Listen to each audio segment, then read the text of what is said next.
క్రీస్తునందు మమ్మల్ని మిక్కిలిగా ప్రేమించి మా ఆత్మకు కాపరిగా క్రీస్తుని భూమి మీదకు పంపించి దానికంటే ముందు ఆయన్ని బలిపశువుగా సమర్పించి మా పాపములన్నీ ఆయన ద్వారా శుద్ధి చేసి పరిశుద్ధాత్మ వరాన్ని మాకు అనుగ్రహించి ఎల్లవేళలా మమ్మల్ని కాస్తూ తండ్రి మమ్మల్ని పోషిస్తూ మమ్మల్ని సంరక్షిస్తూ మా యొక్క జీవితాన్ని పరలోకం చేర్చడానికి ఎంతోమంది భక్తులను హతసాక్షులుగా ఏర్పాటు చేసి భూమి మీద మనుగడ మాకు ఇంకా కొనసాగిస్తూ మీ ప్రేమను బట్టి స్తోత్రాలు.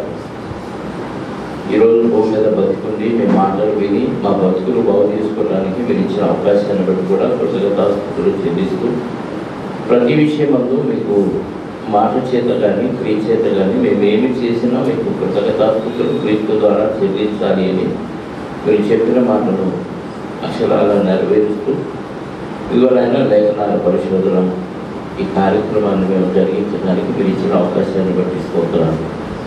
పాత నిబంధనలోని ఒక్కొక్క గ్రంథాన్ని మేము ఒక్కొక్క వచనాన్ని ఆలోచిస్తూ ఉండగా సమయోచితమైన జ్ఞానాన్ని మీ ఆత్మ సహాయంతో మాకు అనుగ్రహిస్తూ ఉన్నారు. ఇప్పుడు కూడా అదే పరిశుద్ధాత్మ సహాయంతో మాకు కావలసిన జ్ఞానవాకులు రాజుల 2వ గ్రంథం 5వ అధ్యాయంలోని విశేషమైన సంగతులు మీ ఆత్మ సహాయంతో అనుగ్రహించమని కోరుకుంటూ మహిమ ఘనత ప్రభావాలు మా అందరి ద్వారా పేరు పొందుకున్నామని మా రక్షకుడు మా పాప విమోచకుడు అయిన యేసుక్రీస్తు వారి శాంతము కలిగిన నామములో ప్రార్థించి అడిగి వేడుకొనుచున్నాను పరలోకపు తండ్రి. ఆమేన్.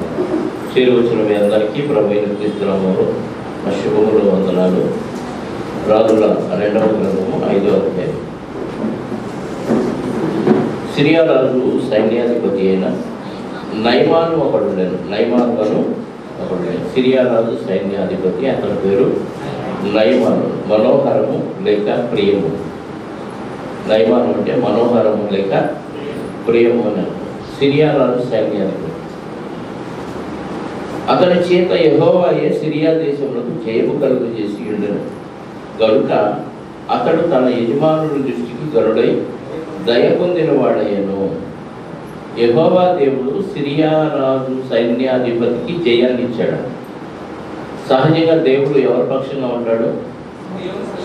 ఇశ్రాయేలు పక్షంగా ఉంటాడు. దేవుని పిల్లలైన పక్షంగా ఉంటాడు. మరి దేవుని పిల్లలను ఓడించడానికి అన్యరాజు అయిన సిరియా రాజుకి దేవుడే ఏమిచ్చాడంట? జయాన్ని ఇచ్చాడు. యెహోవాయే పర్టికులర్గా ఎందుకు రాయించాడంటే దేవుడు అన్యరాజులకి జయాన్ని ఇవ్వడం అండి. వాడు మంచోళ్ళ ఇశ్రాయేలు మంచోళ్ళ అని ఆలోచిస్తే ఇశ్రాయేలు దేవుని జనాన్ని నా ప్రజలు అంటున్నాడు. మరి దేవుడు తన ప్రజలను విడిచిపెట్టి తన ప్రజలను ఓడించడానికి ఇశ్రాయేలుని ఓడించడానికి అన్యరాజుకి బలాన్ని ఇవ్వటం ఏంటి, అన్యరాజు సైన్యాధిపతి చేత ఇశ్రాయేలు ఓడించడం ఏంటి అని మనం ఆలోచిస్తే దేవుడు ఇశ్రాయేలుకి ఇచ్చిన ఆజ్ఞలు కట్టడలు విధులు లేదా ధర్మశాస్త్రం దీన్ని ఆచరిస్తే మీకు మేలు ఆశీర్వాదాలు, దీనికి వ్యతిరేకంగా మీరు ప్రవర్తిస్తే శాపం. ఇది ముందే చెప్పాడు.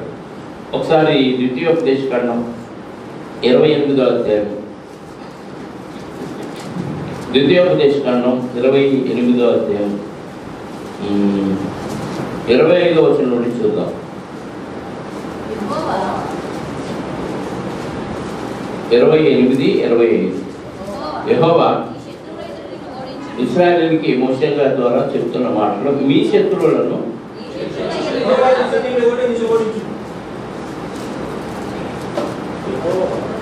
యెహోవా మీ శత్రువుల ఎదుట మిమ్మల్ని ఓడించును. ఒక మార్గమున వారి ఎదుట బయలుదేరి నీవు 7 మార్గముల వారి ఎదుట నుండి పారిపోయి భూరాజ్యములన్నిటిలోనికి ఇటు అటు చెదరగొట్టబడదు. నీ కళేబరము సకలమైన ఆకాశ పక్షులకును భూజంతువులకును ఆహారము. వాటిని బెదిరించువాడు ఎవడును ఉండడు. యెహోవా ఐగుప్తు కుంటి చేతను మూల వ్యాధి చేతను కుష్టి చేతను గట్టి చేతను నిన్ను బాధించును. నీవు వాటిని పోగొట్టుకొనకుండా జాగ్రత్త.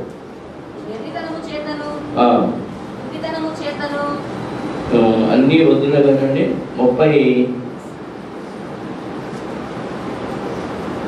33 నుంచి చదువుదాం. నీ వెరుగని జనము నీ పొలము పంటను నీ కష్టార్జితమును తినివేయు. నీవు హింసను బాధలు మాత్రమే నిత్యము పొందుదు. నీ కన్నులు ఎదుట జరుగు దానిని చూచుట వలన నీకు వెలియెత్తును. యెహోవా నీ అరకాలు మొదలుకొని నడినెత్తి వరకు మోకాళ్ళ మీదను తొడల మీదను పొదలని చెడు పుండ్లు పుట్టించి నిన్ను బాధించును. యెహోవా నిన్ను నీ మీద నియమించుకున్న రాజును నీవే గాని నీ పితరులే గాని ఎరుగని జనములకు అప్పగించును. అక్కడ నీవు కొయ్య దేవతలను రాతి దేవతలను పూజించదు. యెహోవా నిన్ను చెదరగొట్టు చోటి ప్రజలలో విస్మయములకు సామెతకు నిందగా నీవు హేతువయ్యుందువు. 36వ వచనంలో చదివితే యెహోవా నిన్నును నీవు నీ మీద నియమించుకున్న నీ రాజులు నీవే గాని నీ పితరులే గాని ఎరుగని జనములకు అప్పగించును. ఎప్పుడు? ఆయన మాటలు ఆయన కట్టడలు వీళ్ళు అనుసరించకుండా ఉన్నప్పుడు. అంటే ఇక్కడ సిరియా రాజుకి యెహోవాయే జయాన్ని కలుగజేశాడంటే ఇశ్రాయేలీయులు ఏం చేసి ఉంటారు? దేవునికి వ్యతిరేకంగా శాపం చేశారు, విగ్రహారాధన చేశారు, దేవుని కట్టడల విధులు మర్చిపోయి అన్యుల ఆచార పద్ధతుల్లోకి వెళ్ళిపోయారు. కాబట్టి దేవుడు ఇశ్రాయేలుని అన్ని జనులకి అప్పగించాడు. దీన్ని బట్టి మనం నేర్చుకునే నీతి ఏంటంటే, మనకి ఇతరులు హాని చేస్తున్నా లేదా మనకి ఇతరులు మన మీద అధికారం చలాయిస్తున్న కారణం ఏంటి అని అడిగితే, దేవుని ప్రజలే పరిపాలించారు. పరిపాలించడం అంటే మళ్ళీ క్రీస్తు పరిపాలన కింద ఉండాలి. మన అందరూ ఎవరి పరిపాలన? క్రీస్తు పరిపాలన అధికారంతో కూడింది కాదు, సమాధానకరమైన పరిపాలన. అన్యుల పరిపాలన కిందకు మనం వచ్చామంటే అర్థం ఏంటంటే, మనం దేవునికి అవిధేయత చూపించామని అర్థం. ఈరోజు మన మీద ఒక వ్యక్తి అధికారం చలాయిస్తున్నాడంటే ఖచ్చితంగా మనం దేవునికి అవిధేయులు అయ్యాం. ఆనాడు ఇశ్రాయేలీయులు, ఈరోజు క్రైస్తవులు. దేవునికి విధేయులైతే అన్యుడెవడు నిన్ను పరిపాలించడు, అన్యుడెవడు నీ మీద అధికారాన్ని చలాయించడు. ఇక్కడ ఇశ్రాయేలీయుల మీద అధికారం ఇతర రాజులకి సిరియా రాజు, సిరియా అంటే ఆరాము, ఆ దేశం పేరు ఆరాము, మరొక పేరు సిరియా. ఆ దేశపు రాజు సైన్యాధిపతి వచ్చి వీళ్ళని జయించాడు అంటే అర్థం ఏంటంటే ఇశ్రాయేలీయులు దేవుని ఎడల భయభక్తులు కలిగి లేరు అనేది మనం గుర్తుపెట్టుకోవాలి. ఆ సైన్యాధిపతి పేరు నయమాను. అతని చేత యెహోవాయే సిరియా దేశములకు జయము కలుగజేసి ఉండేను కనుక అతడు తన యజమానుల దృష్టికి ఘనుడై దయ పొందిన వాడేను. సైన్యాధిపతి విజయాన్ని సాధిస్తే రాజుగారికి ఎలా ఉంటుంది? సైన్యాధిపతి ఘనుడు, గొప్పవాడుగా ఉన్నాడు రాజు దృష్టిలో. ఇంకా దయ పొందిన వాడాయను. అతడు మహాపరాక్రమశాలి అయి ఉండెను గాని అతడు కుష్ఠరోగి. అసలు ఏంటంట? కుష్ఠరోగి. కుష్ఠరోగం అనగానే ఇప్పుడు మనం చూసే కుష్ఠరోగం ఒకటే మనకు తెలుసు. కుష్ఠరోగాల్లో చాలా రకాలు ఉన్నాయి. ఆ రోజుల్లో చర్మ వ్యాధికి సంబంధించిన ఏ జబ్బులైనా కుష్ఠరోగం అనే పేరు పిలిచేవాడు. చర్మ వ్యాధులు మనకు చాలా రకాలు ఉన్నాయి. 2-3 చెప్పండి. గజ్జి, తామర, దొరక, అంతే. ఫంగస్ చెప్పండి. జాగ్రత్త ప్రశ్న. మందు, సోరియాసిస్, చర్మ వ్యాధులు చాలా ఉన్నాయి. కానీ ఒకసారి మనం ఆ లిస్టు చూస్తే ఇప్పుడు మనం ఒళ్ళు మనం తనిఖీ చేసుకోవాలనిపిస్తూ ఉంటుంది. లేవీకాండం ఒకసారి చూద్దాం. 13వ అధ్యాయము. లేవీకాండం 13వ అధ్యాయము. ఎందుకంటే కుష్టి వ్యాధిలో ఇన్ని రకాలు ఉన్నాయా, దీన్ని కూడా కుష్టి అంటారా అనేది మనకి డౌట్ వస్తూ ఉంటుంది. 13వ అధ్యాయంలో మొదటి నుంచి చూద్దాం. మరియు యెహోవా మోషే అహరోనులకు ఇలాగ సెలవిచ్చాను, ఒకని దేహ చర్మం మందు వాపు గాని బక్కు గాని నిగనగలాడు మచ్చ గాని ఉండి వాని దేహ చర్మం మందు కుష్టు పొడ వంటిది కనబడిన ఎడల, అంటే వాపు, బక్కు, నిగనగలాడు మచ్చ అంటే బాగా వెలిసిపోతూ ఉంటుంది, నున్నగా ఉంటుంది. ఇవి కుష్టుకి సంబంధించినవి అంట. ఒకరి దేహ చర్మందు వాపు కానీ పప్పు కానీ నిగనగలాడు మచ్చ కానీ ఉండిన ఎడ్ల వారి దేహ చర్మమందు కుష్టిపడ వంటిది కనబడిన ఎడ్ల యాజకుడైన అహరోను వద్దకైనను యాజకుడైన అహరోను కుమారులలో ఒకని వద్దకైనను వారిని తీసుకొని రావాలి. 9వ వచనం. దాని గురించి ఇంకా చాలా వివరణ ఉంది అక్కడ. కుష్టిపడ ఒకరికి కలిగిన ఎడ్ల యాజకుని యొద్దకు వారిని తీసుకొని రావాలను. యాజకుడు వారిని చూడగా తెల్లని వాపు చర్మమందు కనబడిన ఎడ్ల, తెల్లని వాపు కనబడిన ఎడ్లను, అది వెంట్రుకలను తెల్లబారిన ఎడ్లను, ఆ తెల్లబారిన వాపు దగ్గర చర్మమందు కనబడితే అక్కడ వెంట్రుకలు తెల్లబడిపోతే వాపులో పచ్చి మాంసము కనబడిన ఎడ్లను, అది వారి దేహ చర్మం మందు పాతదైన కుష్ఠము కనుక యాజకుడు వాడు అపవిత్రుడని నిర్ణయించవలను. వారిని కడగా ఉంచకూడదు, వాడు అపవిత్రుడు.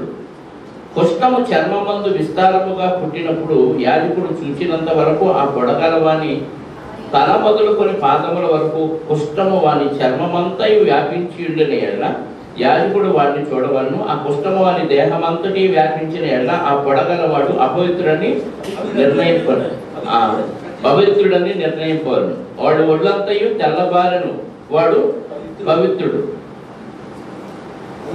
అయితే వాని ఎంట పచ్చి మాంసము కనబడిన ఎడ్ల, వాని యొంట పచ్చి మాంసము కనబడిన ఎడ్ల దినమున వాడు అపవిత్రుడు.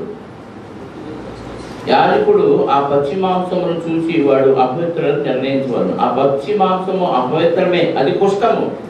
అయితే ఆ పచ్చి మాంసము ఆరి తెల్లబారిన ఎడ్ల వాడు యాజకుడి ఎత్తుకు రావలను. యాజకుడు వారిని చూడగా ఆ పొడ తెల్లబారిన ఎడ్ల యాజకుడు ఆ పొడ పవిత్రమని నిర్ణయింపవలను, వాడు పవిత్రుడు. ఇలా దస్తులు 18వ.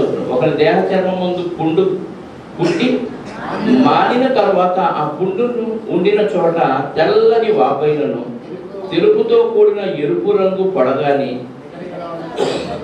నిగనిగలాడు తెల్లని పొడగాని పుట్టిన ఎడల యాజకునికి దాన్ని కనపరచవలను.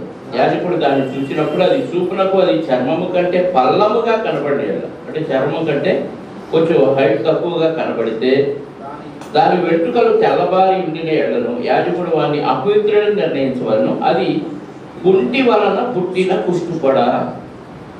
ఇలా మనం ఈ అధ్యాయమంతా చదివితే 13వ అధ్యాయము 14వ అధ్యాయం చదివితే ఇంటి మీద కుష్టు ఉంటుందంట, బట్టల మీద కూడా కుష్టు ఉంటుందంట. అంటే చర్మ వ్యాధుల్లో ఇంటికి బట్టలు కూడా ఉంటాయి. ఆ ఇంటిలో కుష్టిపడ కనపడితే ఆ ఇల్లు ఖాళీ చేసి వారం రోజులు ఉండాలి. ఆ ఇంట్లోకి ఎవరు ప్రవేశించకూడదు. ఆ ఇంట్లోకి ఎవరైనా ప్రవేశించినా, ఇంట్లో భోజనం చేసినా, ఇంట్లో నిద్రపోయినా వాడు అపవిత్రుడు. ఇలా ఈ అధ్యాయమంతా చదివితే రకరకాల చర్మవ్యాధులు కనపడతాయి. ఇప్పుడు నయమానుకున్న చర్మవ్యాధి వీటిలో ఏదో మనకైతే తెలియదు, కానీ మొత్తానికి దాన్ని అన్ని చర్మవ్యాధులకి ఆ రోజుల్లో పెట్టిన పేరు ఏంటంటే కుష్టి వ్యాధి అనే పేరు పెట్టారు. కాబట్టి ఇప్పుడు మనం చదివిన లిస్టు 13వ అధ్యాయం 14వ అధ్యాయం మొత్తం చదివితే కుష్టిలో ఎన్ని రకాలు ఉన్నాయో, అది ఉబ్బిందా, నున్నగా ఉందా, తెల్లగా ఉందా, పల్లంగా ఉందా, చర్మం మీద పొక్కుగా ఉందా, ఇలాంటి రకరకాలు ఉన్నాయి. అందులో ఏ కుష్టో మనకు తెలియదు. కాబట్టి మొత్తానికి నయమాన్ గారికి ఉందండి కుష్టు, చర్మవ్యాధి ఏదో ఉంది. అంటే భయంకరమైనది అంటువ్యాధి కాకపోవచ్చు, లేకపోతే అంటువ్యాధి అయితే సైన్యంలో ఆయన ఉంచే అవకాశం, సైన్యాధిపతిగా ఉండే అవకాశం లేదు. ఎందుకంటే సైన్యాన్ని కట్టుకుందనుకోండి, మొత్తం సైన్యం అంతా కుష్ఠోడైతే ఇంకా యుద్ధం ఏం చేస్తారు? కుష్ఠ సైన్యం సిరియా దేశం ఉంది, ఈజీగా ఓడించవచ్చు కుష్ఠోడిని అని గంటి పుష్తో చంపుతాను, పుష్తో చంపేస్తాడు. అందుకని అలాంటి వాళ్ళు పోతాడు సైన్యాధిపతి. అంటే అంటువ్యాధి కాకపోవచ్చు ఎవరిని? నయమాన్ గారికి ఉన్న కుష్టి వ్యాధి. అయితే సిరియా దేశం వచ్చి ఇస్రాయేల్ దేశం మీద యుద్ధం చేస్తే ఇస్రాయేల్ దేశం ఓడిపోతే ఇస్రాయేల్ దేశంలో నుంచి కొంతమందిని చెరగా తీసుకెళ్ళిపోయారు. ఎవరు? సిరియా దేశం. అలా చెరగా తీసుకెళ్ళిన వాళ్ళలో ఒక చిన్నది ఉంది. సిరియన్లు, 2వ వచనం, సిరియన్లు గుంపులు గుంపులుగా బయలుదేరి ఇస్రాయేల్ దేశం మీదకి పోయి పొందింది. వారు అచ్చటి నుంచి ఒక చిన్నదాన్ని చెరగొని తేగా, అంటే గుంపులు గుంపులుగా ఇస్రాయేల్ దేశం మీదకి పోయారు అని అనగానే అక్కడ యుద్ధం జరిగిందని అర్థం. అది రాయలే ఇక్కడ. ఒక చిన్నదాన్ని చెరగొని తేగ అంటే గుంపులు గుంపులుగా సిరియా దేశస్తులు ఇస్రాయల్ దేశం మీదకి వెళ్ళి ఏం చేశారు? యుద్ధం చేశారు. ఆ యుద్ధం ఇక్కడ రాయలేదు. యుద్ధం చేసి ఆ ఇస్రాయల్ని ఓడించి కొంతమందిని బానిసలుగా తీసుకెళ్ళిపోయారు. అందులో ఒక చిన్నదాని స్టోరీ ఇక్కడ రాయించాడు దేవుడు. అంతే. చాలా మందిని తీసుకెళ్లారు. చాలా మందిలో అందరి పేర్లు రాయించలేదు, కానీ ఒక చిన్నది అద్భుత కార్యం చేసింది కాబట్టి ఆ చిన్నదాని పేరే దేవుడు పరిశుద్ధాత్మ ద్వారా రాయించాడు. ఒక చిన్నదాన్ని చెరగొని తేగ అది నయమాను భార్యకు పరిచారము చేయుచుండెను. ఒక చిన్నదాన్ని తీసుకొచ్చాడు. ఇశ్రాయేలులో ఉన్న చిన్నదాన్ని, ఆ చిన్నదాన్ని తీసుకొచ్చి ఆ సైన్యాధిపతి అయిన నయమాను భార్య దగ్గర పెట్టాడు. భార్యకి ఏం చేస్తుంది? పరిచారం. బానిసలు కదా, చెరగం నుంచి తీసుకొచ్చారు కాబట్టి, చెరగని వచ్చారు కాబట్టి అమ్మగారికి పరిచర్య చేస్తుంది. అక్కడ ఆ చిన్నది ఏమాత్రం బెదురు లేకుండా, ఏమాత్రం కోపం పెట్టుకోకుండా, నన్ను బలవంతంగా ఇక్కడికి తీసుకొచ్చారు, ఇక్కడికి నేను చేయకూడదు అని మనసు కష్టపెట్టుకోకుండా ప్రశాంతంగా అమ్మగారికి పరిచయం చేస్తుంది. యజమానుడి యొక్క మేలు కోరే స్థితిలో ఉంది. అంటే శత్రువును ప్రేమించు అనే ఆలోచన కొత్త నిబంధనలో యేసుక్రీస్తు వారు శిష్యుడికి చెప్తాడు. కానీ పాత నిబంధనలోనే ఈ చిన్నది మరి ధర్మశాస్త్రంలో ఉన్న నీతి ప్రకారంగా కంటికి కన్ను పట్టికి పన్ను అనే ఆలోచనతో పెరిగితే ఈ మాట రాదు. ధర్మశాస్త్ర ప్రకారం ఏంటి? అవతలవాడు మనల్ని కొడితే తిరిగి వాడు కొట్టవచ్చు, కన్ను పోగొడితే తిరిగి వాడు కన్ను పోగొట్టే అధికారం దేవుడు ధర్మశాస్త్రం ద్వారా ఇచ్చాడు, చట్టం అది. కానీ ఈ చిన్నది బానిసలుగా తీసుకొచ్చినప్పటికీ, ఇబ్బంది పెట్టినప్పటికీ ఇక్కడ ఈ కుటుంబం యొక్క మేలు కోరింది. ఈ మేలు కోరింది ఏమనంది? కుష్ఠరోగి అది షోమ్రోన్లో ఉన్న ప్రవక్త దగ్గర నా ఏలిన వాడు ఉండవాలని నేను ఎంతో కోరుచున్నాను. అతడు నా ఏలిన వానికి కలిగిన కుష్ఠరోగమును బాగు చేయనని తన యజమానురాలితో అని. అంటే నయమాన్ యొక్క భార్యకి పరిచారం చేస్తుంది కాబట్టి చిన్నది నయమాన్ ఎక్కడో ఇంట్లో బట్టలు మార్చుకుంటుంటే చూసిందేమో. చూసినప్పుడు ఆయన ఒంటి మీద కుష్టి కనపడింది, చర్మవ్యాధి కనపడింది. అది చూసి అయ్యగారి దగ్గరికి వెళ్ళి చెప్పాల, నయమాన్ దగ్గరికి వెళ్ళి చెప్పాల. అమ్మగారి దగ్గర పరిచర్య చేస్తుంది కాబట్టి నయమాన్ భార్య దగ్గరికి వచ్చి, నా ఏలిన వాడు మా దేశంలో ఎక్కడున్నాడు? షోమ్రోన్లో ఉన్న ప్రవక్త దగ్గర ఉండాలని నేను ఎంతో కోరు. అంటే ఇశ్రాయేల్ దేశంలో షోమ్రోను అనే ప్రాంతంలో ఈ ఇశ్రాయేలీలు రాజ్య స్థాపన చేసి ఒక అదేది రాజధానిగా వాళ్ళు అక్కడ ఉండి పరిపాలిస్తున్నారు ఇశ్రాయేలీలు. ఇప్పుడు ప్రవక్త గారు ఎలీషా గారు కూడా ఎక్కడున్నారు? షోమ్రోన్. అంటే ప్రవక్త ఇశ్రాయేల్ దేశంలో ఏ ప్రాంతంలో ఉన్నాడో కూడా ఈ పాపకి తెలుసు. షోమ్రోన్లో ఉన్న ప్రవక్త దగ్గర నా ఏలిన వాడు ఉండవాలని నేను ఎంతో కోరుచున్నాను. అతడు నా ఏలిన వానికి కలిగిన కుష్ఠరోగమును బాగు చేయనని తన యజమానురాలితో నేను. అంటే మా దేశంలో షోమ్రోన్ అనే ప్రాంతంలో ఒక ప్రవక్త ఉన్నాడు. అతడు ఖచ్చితంగా ఇతరుకున్న కుష్ఠుని బాగు చేయగలడని ఫిక్స్ అయిపోయింది, కన్ఫామ్గా చెప్పింది. ఇక్కడ చిన్నది చెప్పింది ఏముందలే, వాళ్ళ దేవుడిని వాళ్ళ ప్రవక్తల్ని గొప్పగా చెప్పుకుంటారు అనుకోరాదు. ఎందుకంటే ఆ రోజుల్లో కుష్ఠవ్యాధికి మందు లేదు కాబట్టి ఏ చిన్న ఆకారం దొరికినా సద్వినియోగం చేసుకోవాలని ఆలోచిస్తూ ఉంటారు. వెంటనే అమ్మగారు వెళ్ళిపోయి నయమానికి చెప్పింది ఏమని, ఇదిగో ఇశ్రాయేల్ నుంచి నువ్వు తీసుకొచ్చేవో చిన్నదాన్ని, అది ఇలా చెప్పింది, షోమ్రోన్లో ప్రవక్త ఉన్నాడంట, అతని దగ్గరికి నువ్వు వెళితే అతను ఖచ్చితంగా నీ కుష్ఠరోగాన్ని మాన్పిస్తాడు, నయం చేస్తాడని ఖచ్చితంగా చెప్పింది అని అమ్మగారికి అయ్యగారికి చెప్తే అయ్యగారు ఏం చేశాడు?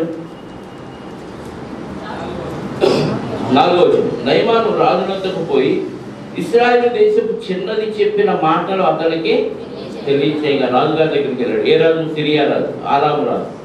వెళ్ళి ఇశ్రాయేల్ దేశం నుంచి నేను ఒక చిన్నదాన్ని చెరగొని వెళ్ళాను, బానిసగా తీసుకెళ్తే మా ఆవిడకి పరిచయం చేస్తుంది. ఆ చిన్నది చెప్పింది ఇశ్రాయేల్ దేశంలో ఒక ప్రవక్త ఉన్నాడంట, అతను నాకున్న కుష్ఠవ్యాధిని బాగు చేస్తాడంట అని రాజుగారికి చెప్తే, రాజుగారు ఎన్నో వ్యాపకాల్లో ఉంటాడు కాబట్టి ఏం చెప్పింది సరిగా అర్థం చేసుకోలేదో మరి ఏమో తెలియదు. కానీ మొత్తానికి ఇశ్రాయేల్ దేశానికి రాజు ఎవరో ఉంటారు కదా, ఆ రాజు దగ్గరికి ఎవరు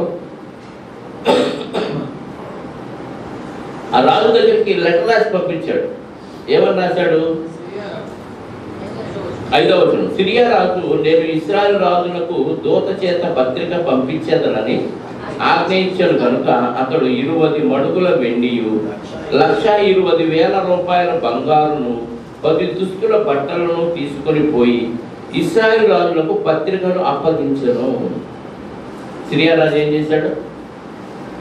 నేను రికమెండేషన్ లెటర్ రాస్తాను, ఈ లెటర్ ప్లస్ బంగారం, వెండి, 10 జతల బట్టలు ఇవన్నీ తీసుకొని ఆ రాజుకి ఇచ్చి, ఇదిగో నువ్వు మా యొక్క సైన్యాధిపతి అయిన నయమానుకున్న కుష్ఠరోగాన్ని నువ్వు మాన్పించాలి అని ఆ లెటర్లో రాసి పంపించాడు కొంతమంది చేత. ఆ రోజు ఆ పత్రికలో ఉన్న సంగతి ఏదనగా, నా సేవకుడైన నయమానుకు కలిగిన కుష్ఠరోగంలో నీవు బాగు చేయవాలని ఈ పత్రికను అతని చేత నీకు పంపించాడు. అంటే నయమాను చేతే పంపించాడు లెటర్. లెటర్తో పాటు ఏంటి? ఎంత వెండి? 20 మణుగుల వెండి, 1,20,000 రూపాయలు. 1,20,000 రూపాయలు ఆ రోజుల్లో 1,20,000 రూపాయలు ఖరీదు కలిగిన బంగారం అంటే ఎంత ఉంటుందో కదా, చాలా వచ్చింది ఆ రోజుల్లో. 6,000 తులాలు,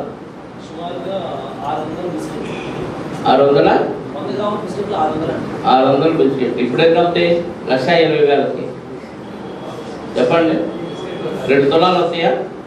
3 తులాలు వస్తాయా? 1 తులం వచ్చింది ఆ రోజుల్లో. 600 బిస్కెట్లు అంట. ఏ బిస్కెట్? తినే బిస్కెట్లు, బ్రిటానియా కాదు, బంగారం బిస్కెట్లు వస్తాయి.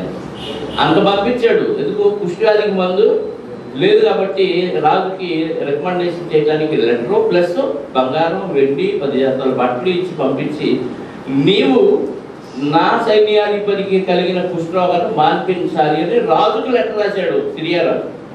ఇప్పుడు రాజుగారు ఆ లెటర్ తీసుకొని చదువుకున్నాడు. ఇశ్రాయేలు రాజు ఆ పత్రికను చదివి వస్త్రములు చింపుకొని, ఎందుకు వస్త్రాలు చింపుకున్నాడు? ఆయన పిచ్చెక్కిపోయింది. ఎప్పుడు వస్త్రాలు చింపుకుంటారు ఇశ్రాయేలీయులు? ఎప్పుడైనా గోలి పట్ట కట్టుకున్నా, వస్త్రాలు చింపుకున్నా, తల మీద ధూళి పోసుకున్నా, ఎప్పుడంటే ఇబ్బందులు అయినప్పుడు, శ్రమలు వచ్చినప్పుడు, కష్టాలు వచ్చినప్పుడు బట్టలు చింపుకునే సాంప్రదాయం వాళ్ళకు ఉంది. గోలి పట్ట కట్టుకోవటం ఇవన్నీ. ఇప్పుడు ఇశ్రాయేలు రాజుకి భయంకరమైన కోపం వచ్చేసింది. ఎందుకంటే సిరియా రాజు ఆల్రెడీ యుద్ధం చేసి వెళ్ళాడు మన దేశాన్ని, కొంతమందిని చెరలోనికి తీసుకెళ్ళిపోయాడు. మళ్ళీ యుద్ధం చేయడానికి ఏదో ఒక వంక కావాలి కదా. యుద్ధం చేయడానికి సాకు లేకుండా యుద్ధం చేయాలంట. నేను పలాంటి అడిగాను, నువ్వు చేయలేదు కాబట్టి నీ మీద నేను యుద్ధానికి వస్తున్నాను అని సాకు చెప్పడానికే ఈ ఇశ్రాయేలు రాజు, అది సిరియా రాజు మన మీదకి యుద్ధానికి రావడానికి, వంకెత్తుకోవడానికి ఇదిగో ఈ లెటర్ రాశాడు అని. నేనేమన్నా, నయమానుకు కలిగిన కుష్ఠరోగం నీకు బాగు చేయవాలని ఆ పత్రికను అతని చేత నీకు పంపించి ఉన్నాను. ఇశ్రాయేలు రాజు ఈ పత్రికను చదివి వస్త్రములు చింపుకొని, చంపుటకును బ్రతికించుటకును నేను దేవుడనా? ఒకనికి కలిగిన కుష్ఠరోగమును మార్పుమని నా యొద్దకు ఇతను పంపుట ఏమి? నాతో కలహములకు కారణము అతడు ఎట్లు వెతుకుచున్నాడో మీరు ఆలోచించుడన్నాడు. ఎవరితో? సభలో ఉన్న వారితో చెప్తున్నాడు. నాతో గొడవ పెట్టుకోవడానికి, యుద్ధానికి ఎలా వంక చెప్పాడో చూసావా? నేనవునా రోగాన్ని మార్పించడానికి, చంపడానికి, బతికించడానికి దేవుడినా అంటున్నాడు. అంటే ఇశ్రాయేలు రాజుకి ఏం తెలీదు? చెరగొనిపోయిన చిన్నదానికి తెలిసిన విషయం ఇశ్రాయేలు పరిపాలించే రాజుకి తెలియదు. అంటే షోమ్రోనులో ఒక ప్రవక్త ఉన్నాడు, ఆ ప్రవక్తకి దేవుడు శక్తులు ఇచ్చాడు, ఆ శక్తులతో ఏదైనా చేయగలడు అనే విశ్వాసం ఇశ్రాయేలు చిన్నదానికి ఉంటే, ఇశ్రాయేలు పరిపాలిస్తున్న రాజుకి ఆ విశ్వాసం లేదు. అసలు మా దేశంలో ఒక ప్రవక్త ఉన్నాడన్న విషయం కూడా ఆయనకి గుర్తులేదు. అందుకే చంపడానికి, బతికించడానికి నేనేమన్నా దేవుడినా? నా వల్ల ఇది కాదు కదా, కుష్ఠరోగాన్ని మాన్పించడం నా వల్ల కాదు కదా, నేను ఏం చేయలేను. కాబట్టి యుద్ధానికి కారణం వెతుకుతూ ఈ సాకుతో యుద్ధం చేయడానికి ఈ లెటర్ పంపించాడు. పేరుకేమో బంగారం పంపించాడు, వెండి పంపించాడు, బట్టలు పంపించాడు అనేమో అందరికీ తెలియాలి. కానీ యుద్ధం మాత్రం ఖచ్చితంగా చేస్తానికే ఈ వంకతో వచ్చాడు అని అందరికీ చెప్పాడు. ఆ బాధ ఎద్దులో వచ్చి ఇశ్రాయేలు రాజు తన వస్త్రములు చింపుకొనిన సంగతి దైవజనుడైన ఎలీషాకు వినబడినప్పుడు అతడు, నీ వస్త్రములు నీవెందుకు చింపుకొంటివి? ఇశ్రాయేలులో ప్రవక్త ఒకడున్నాడని అతనికి తెలియబడినట్టు అతని నా యొద్దకు రానిము అని రాజులకు వర్తమానము చేశాను. అంటే ఆ నోట వర్తమానం ఎక్కడికి వెళ్ళిందంటే ఎలీషా గారి దగ్గరికి వెళ్ళింది.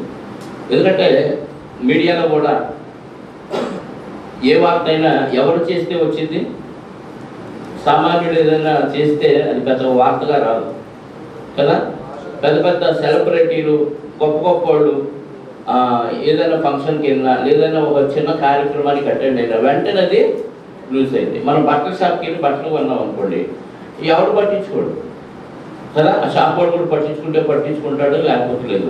అదే ఒక సెలబ్రిటీ పలాని బట్టల షాప్కి వెళ్ళింది అనుకోండి, వెంటనే మీడియా వాళ్ళు, మీరు ఈ షాప్కి ఎందుకు వచ్చారు, ఆ షాప్కి ఎందుకు వెళ్ళలేదు, ఈ షాప్లో ఏం నచ్చింది అనగానే వెంటనే ఆ షాప్ పాపులర్ అయిపోతుంది.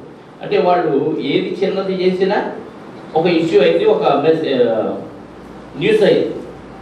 అలాగే రాజు బట్టలు చింపుకున్నాడన్న న్యూస్ మొత్తానికి తెలిసిపోయింది, ఇశ్రాయేల్ దేశం అంతా తెలిసిపోయింది. ఏంటి కారణం అంటే, ఇదిగో సిరియా దేశపు రాజు ఇలా పంపించాడు, పుష్టి వ్యాధిని మార్పించాలంట, రాజుకు లెటర్ రాశాడు. అది రాజుగారు అసాధ్యం కాబట్టి ఏం చేయలేక బట్టలు చింపుకున్నాడు. ఈ వార్త ఇశ్రాయేల్ దేశం అంతా పాకింది. అందులో ప్రవక్త గారి దగ్గర కూడా, ఎలీషా గారి దగ్గర కూడా వార్త వస్తాయి. ఎందుకు నువ్వెందుకు బట్టలు చెప్పుకుంటావు? ఇశ్రాయేల్ దేశంలో ప్రవక్త ఒకడు ఉన్నాడన్న సంగతి ఆయనకి తెలియాలి, నీకే తెలియదు. ఆ సిరియా దేశపు రాజుకి తెలియాలి. అతను నా దగ్గరికి పంపించు సైన్యాధిపతిని అని రాజుగారికి వర్తమానం పంపించాడు. ఎవరు? ప్రవక్త అయినా ఎలీషా గారు. చదువుదాం.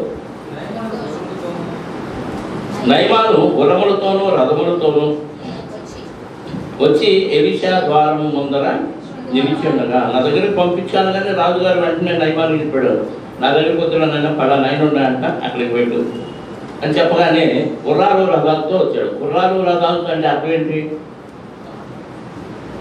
అధికార సూచన. అంటే గుర్రాలు రథాలు ఎన్ని ఎక్కువ ఉంటే అంత గొప్ప రాజు, అంత గొప్ప అధికారం కలిగిన వాడు. ఈయన ఆల్రెడీ సైన్యాధిపతి, సిరియా దేశానికి సైన్యాధిపతి. ఊరికే రాడు. మంత్రి గారు వెళ్తుంటే సింగిల్ కార్లు వెళ్తాడా? ఎలా పెడతాడు? ముందు కొన్ని కార్లు, వెనక కొన్ని కార్లు, పోలీసులు వచ్చి ట్రాఫిక్ అంతా క్లియర్ చేస్తే అప్పుడు ఎవరో మంత్రి గారు దారిని పెడుతున్నాడు అనేది మనకు అర్థం అయిపోతుంది. మరి సిరియా దేశపు సైన్యాధిపతి ఈజీగా వస్తాడు. గుర్రములతోనూ రథములతోనూ బయలుదేరి ఎక్కడికి వచ్చాడు? ఎలీషా ఇంటి ద్వారం ముందర నిలిచి ఉండగా, ఎలీషా, నీవు యోర్దాను దిగిపోయి 7 మార్లు స్నానము చేయు, నీ ఒళ్ళు మరలా పగై నీవు శుద్ధుడవగదు అని అతనితో చెప్పుటకు ఒక దూతను పంపాను. ఇంటి దగ్గర మంత్రి గారు, సైన్యాధిపతి వచ్చాడు అనే వార్త ఎలీషా గారికి వెళ్ళింది. ఇంట్లో ఉన్న ఎలీషా గారికి సైన్యాధిపతి అంత అన్ని గుర్రాలు రథాలు వేసుకొని వచ్చాడంటే సందడే కదా. చాలా మంది సైన్యం వస్తారు, గుర్రాలు రథాలు వచ్చి ఇంటి ముందు ఆగినాయి అంటే ఇంట్లో వాళ్ళు బయటకు రాకుండా ఉంటారు. ఇంటి ముందు బ్యాండ్ పెడుతుంటేనే మనం ఇంట్లో నుంచి బయటకు వచ్చి చూస్తాం ఎవరిది ఊరేగింపు అని. అలాంటిది గుర్రాలు రథాలతో ఒక సైన్యాధిపతి వస్తే ఎంత ఆర్భాటం ఉంటుంది, అందరూ చెప్పుకుంటారు. మరి లోపల ఉన్న ఎలీషా గారు ఏం చెప్పాడంటే, ఒక పనివాడిని పంపించి, అతని శిష్యుల్లో ఒక శిష్యుని పంపించి యోర్దాను నదిలో 7 సార్లు స్నానం చేయమను. అతనుకున్న కుష్టు అంటే ఆయన వచ్చి ఈయనకి చెప్పలేదు, ఈయన ఆయన మొర వినలేదు. దేవుడు ఆయనకు తెలియజేశాడు, వాడు అది సైన్యాధిపతి వచ్చాడు, ఆయనకు పరిష్కారం తెలియజేయాలి.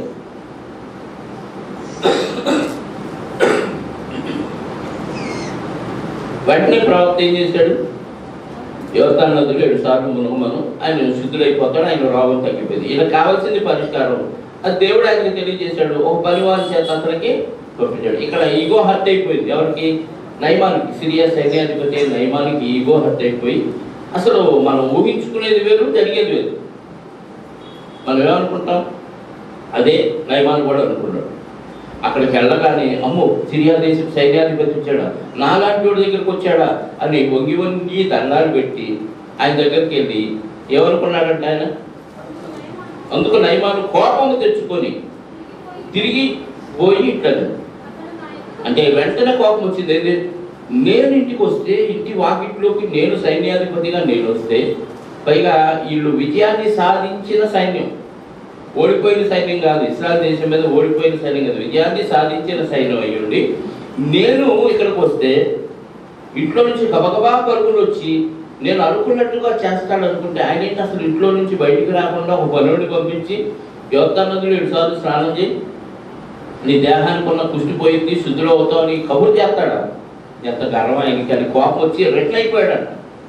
రిటర్న్ అయిపోతూ ఏం మాట్లాడుకుంటున్నాడు ఆయన? అతను తిరిగిపోయిట్టాను. అతడు నా యొద్దకు వచ్చి నిలిచి తన దేవుడైన యెహోవా నామమును బట్టి తన చెయ్యి రోగముగా ఉన్న స్థలం మీద ఆడించి కుష్ఠరోగమును మాపమని వెళ్తాతే ఏం కోరుకుంటున్నాడంటే, అసలు ఏంటైనా ఇంట్లో నుంచి ఎంతకాలం ఆయనకి ఇంట్లో నుంచి బయటికి కూడా రాకుండా పనుడితో కబురు చేస్తాడా? ఈయనేమనుకున్నాడంట, ఆయన గబగబా పరిగెత్తుకొచ్చి యెహోవా పేరు మీద ఎక్కడ రోగం ఉందో ఎక్కడ కుష్ఠుందో అక్కడ చెయ్యి ఇలా ఆడించి ప్రార్థన చేస్తాడని నేను అనుకుంటే అలాంటి కార్యక్రమాలు ఏవి? కొంతమంది కొన్ని రోజులు ప్రార్థనకి వెళ్ళినప్పుడు అయ్యా ఇంట్లోకి వచ్చి ప్రార్థన చేయాలంటాడు. ఎందుకంటే రొట్టి చేసిన పర్లేదు, కాదు నట్టి ఇంట్లో చేయాలంట. ఎందుకు?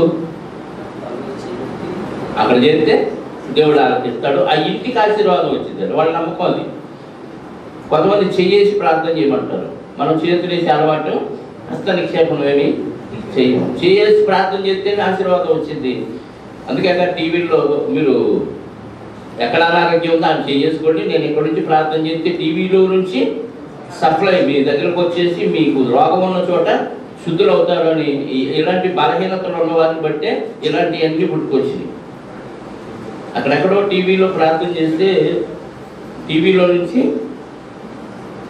ఏమొచ్చింది? శక్తి వచ్చి వీళ్ళు స్వస్థపరిచిందంట. ఇలాంటివన్నీ మనుషులు అనుకుంటారు.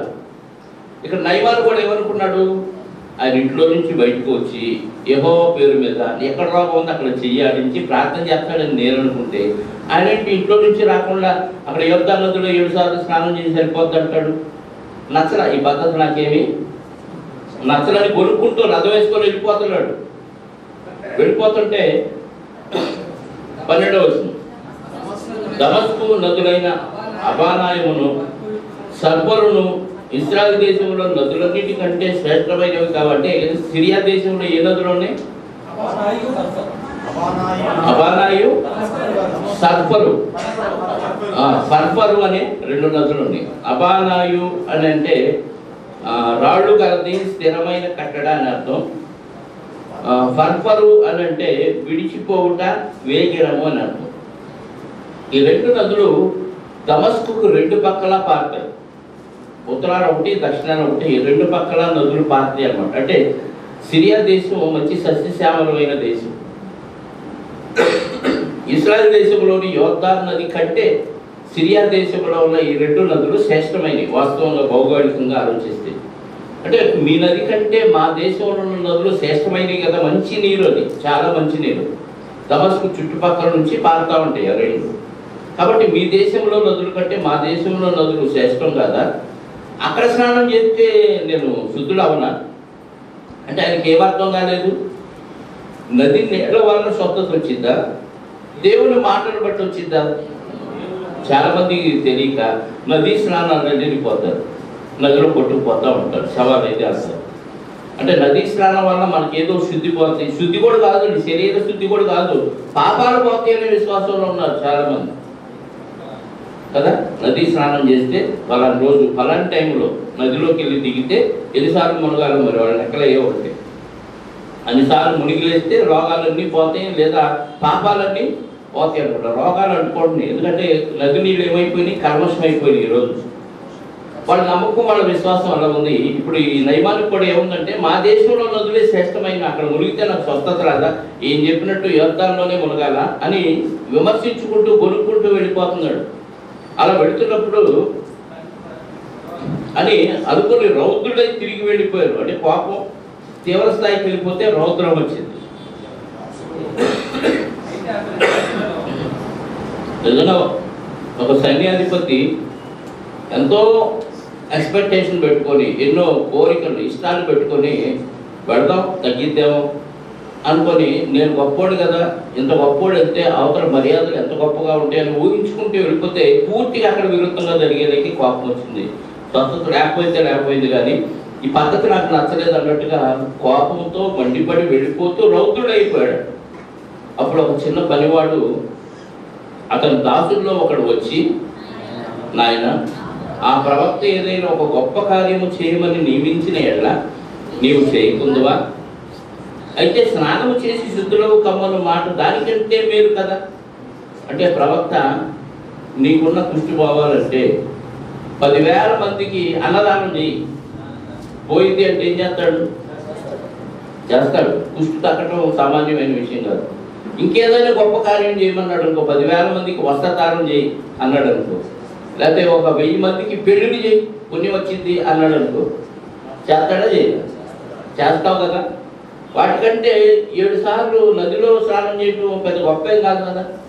అది గొప్ప, ఇది గొప్ప. అదే ఎక్కువ ఖర్చుతో ఎక్కువ ప్రయాసతో కూడిన పని, అన్నదానం కానీ వస్త్రదానం కానీ ఇంకేదైనా కానీ. దానికంటే ఇది చాలా చిన్నది కదా. ఒకవేళ ఆయన మాట ప్రకారంగా అవుతామేమో, ఒకసారి ట్రై చేయాలి. ఇప్పుడు ఈయన భార్య మాట విని రాజు దగ్గరికి వెళ్ళాడు. భార్యకి ఎవరు చెప్పారు? ఇశ్రాయేలు. చిన్నదాని మాట విని వెనక ముందు ఆలోచించకుండా ఈ బుడద చెప్తే మనం ఎందుకు వెళ్ళాలి అనే ఆలోచన లేకుండా రాజు దగ్గరికి వర్తమానం తీసుకెళ్ళేవే. రాజుగారు చెప్తే నయమాన్ దగ్గరికి వచ్చేవే. మరి చిన్నవాడు చెప్తే ఒక పనివాడు, ఒక సేవకుడు అని రాయించాడు. దాసులలో ఒకడు, అతని దాసుల్లో ఒకడు. అంటే నయమానుకున్న ఒక మంచి గుణం ఏంటంటే చిన్నవాడు చెప్పినా వినే ఒక లక్షణం ఉంది. ఇక్కడ చిన్నది చెప్తే విన్నాడు, ఇక్కడ ఒక సేవకుడు దాసుడు చెప్తే విన్నాడు. విని సరే చెప్పావు కదా చూద్దాం అని ఆ కోపం అంతా తగ్గించుకొని, ఆయన మీద ఉన్న ద్వేషాన్ని తగ్గించుకొని మళ్ళీ రెట్లయ్యాడు.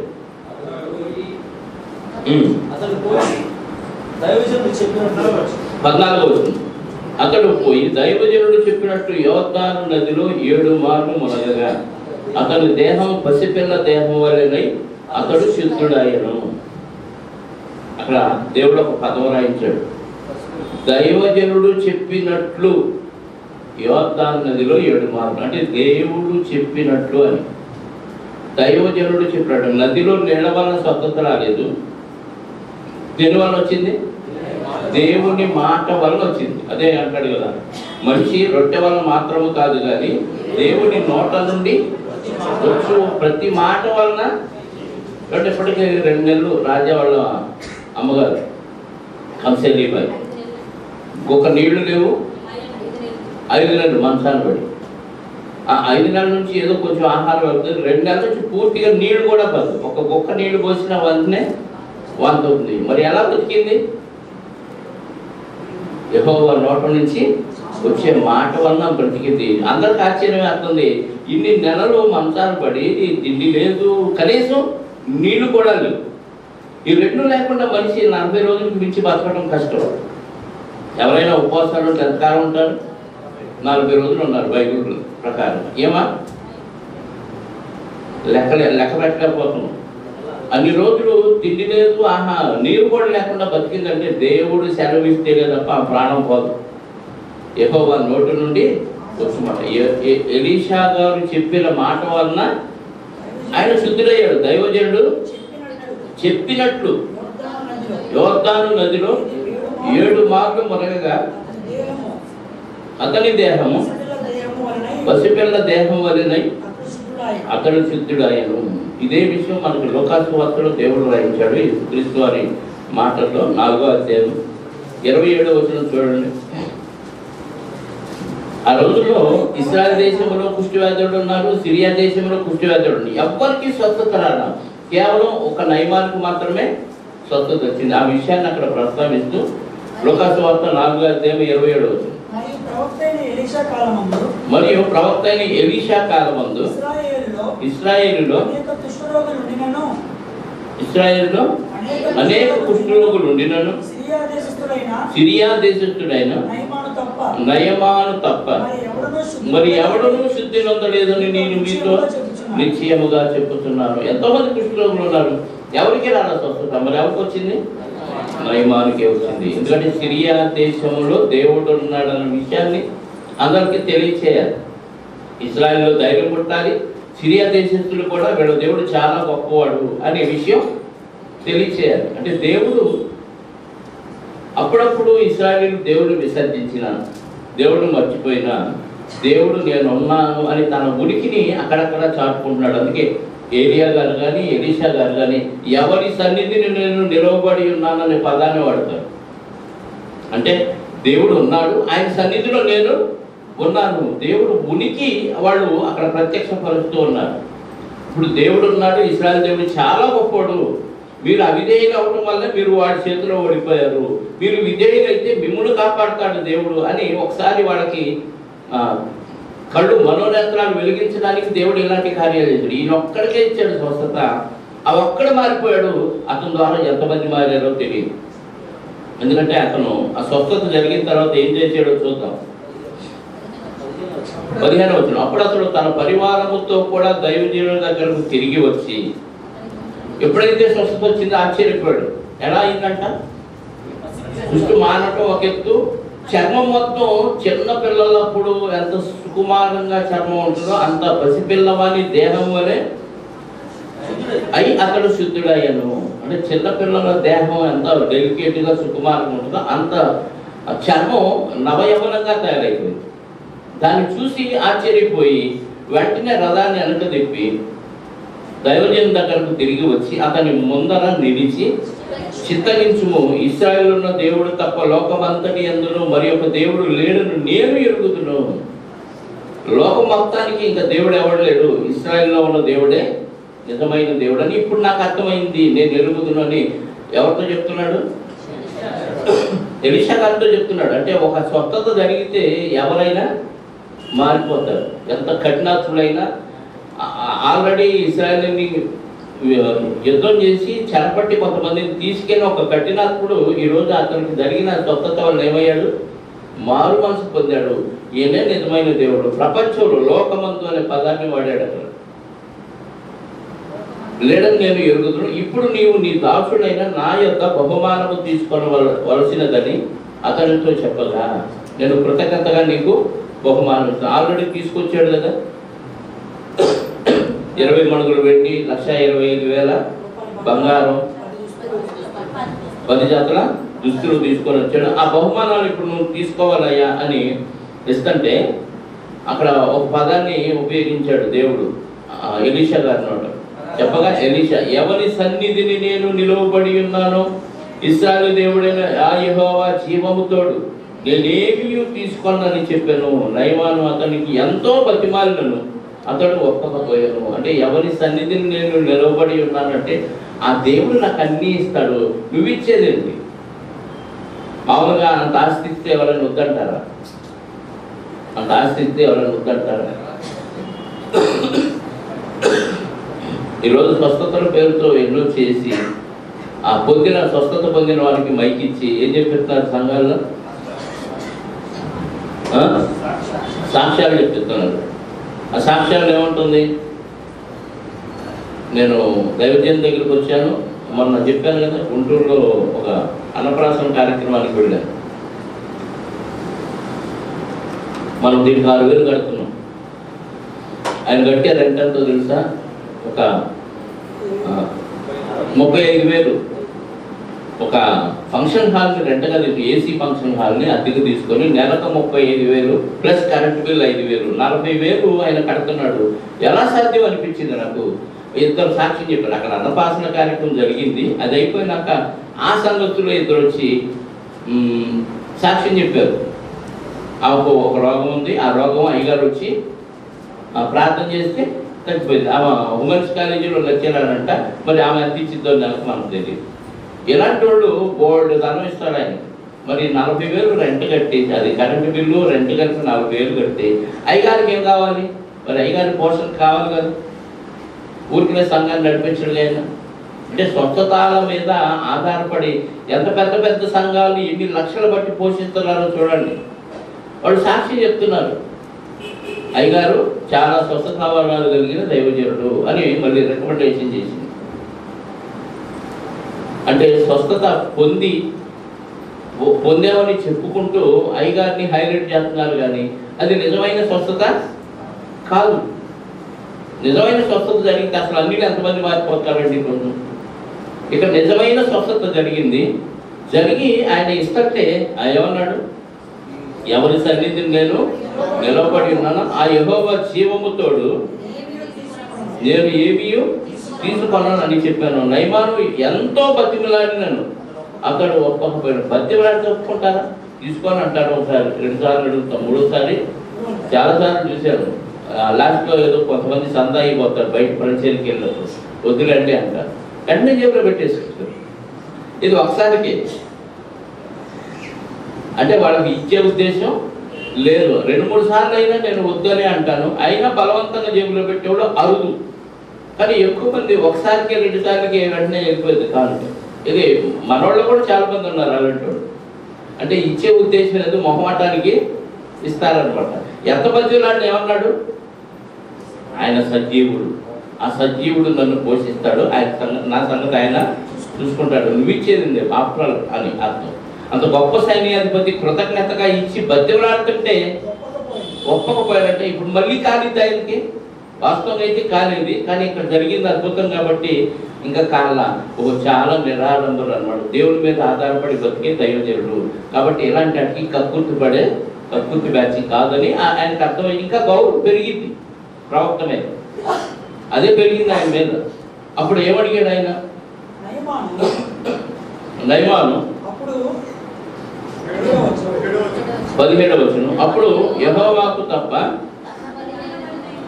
దహన బలినైనను మరి ఏ బలినైనను ఇతరమైన దేవతలకు నేనికను అర్పింపను, వెంటనే నేను ఈ విగ్రహారాధన మానేస్తాను. సజీవుడు అన్నాడు కదా ఎలీషా గారు, ఏమన్నాడు, సజీవుడని పరిచయం చేశాడు. అంటే దేవుడు నిత్యము ఉండేవాడు, ఇవి టెంపరీ, అనిత్యం, అక్షయం, క్షయమైపోయింది. ఆయన ఎప్పుడు ఉండేవాడు, ఉన్నవాడు ఆయన. అంటే తేడా ఎలీషా గారి మాటల్లో ఈయనకు అర్థమైపోయింది.